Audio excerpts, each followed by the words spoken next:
Rabbi Yerucham Levovitz writes that one of the devices that we can use and should use for Rosh Hashanah is to start paying attention to details, to small things, to small items.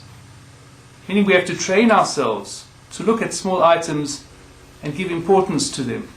And this itself can be something that can boost our New Year, our Rosh Hashanah, and launch us into the coming New Year with tremendous power. There's tremendous power in recognizing small details. This idea comes from the weekly Parsha, which speaks about the mitzvah of Bikurim, the first fruits.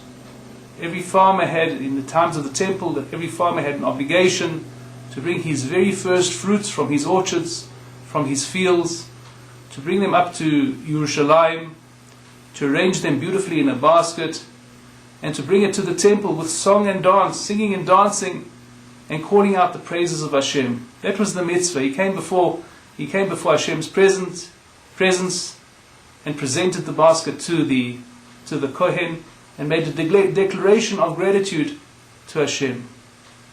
So this is the concept here of paying attention to small detail. And there are many people, and we ourselves often have a tendency to say, forget the details, I'm not interested in the details, give me the main point, give me the main issue. However, this is a mistake. We do this, but it's a mistake. We have to be careful not to do this. It's a mistake because to do that is to disgrace Hashem's world in a certain way, to disgrace the details, which the details make up the entirety of the world. Imagine you're invited to a banquet in a king's palace. So at the banquet, the smallest of detail, every teaspoon, every flower, every ornament, the whole arrangement, every song of music that the musicians play is all perfectly orchestrated, perfectly planned and designed. And that's the way it goes in a king's palace. Everything is done to perfection. So we have to realize the world is Hashem's palace. This is Hashem's world, and everything is done by Hashem. And moreover, we say that Hashem's presence is to be found in everything, in every element of this world. Every detail of this world contains Hashem's presence. Ein oid milvado, there is none besides Him. So therefore, the smallest detail, the smallest pebble, the smallest flower, every small thing has Hashem's presence in it. And if that's so, and if we also take into account the very first paragraph of the Shulchan Aruch writes in the first paragraph, it writes that the great principle of keeping Torah is to place Hashem's presence before us constantly, to always be aware that we stand and we move and we talk and walk before Hashem. Our every word, our every thought is in the presence of Hashem. So that is the beginning. That's the beginning of living as a Yid, living as a Jew, is to place Hashem before us.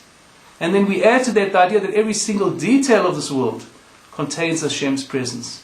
So this is something that is incredibly empowering. To be focused on this idea, to focus on the small details, is very, very empowering, and it can help to launch our lives in the most wonderful, successful way. This is a key. This is a key we can use. It's a key that's used in all the crafts, in all areas of expertise in the world. This is used. The attention to detail has incredible importance. What would you rather buy? Would you rather buy a work of art where the craftsman makes 1,000 such works every year? Or would you rather buy a work of art where it takes him one entire year to make a single item? So therefore, the attention, what's the difference? The difference is the detail that goes into the work. So this we have to realize for ourselves. We can make a tremendous change in our lives, a tremendous improvement to our lives by paying attention to the smallest of details.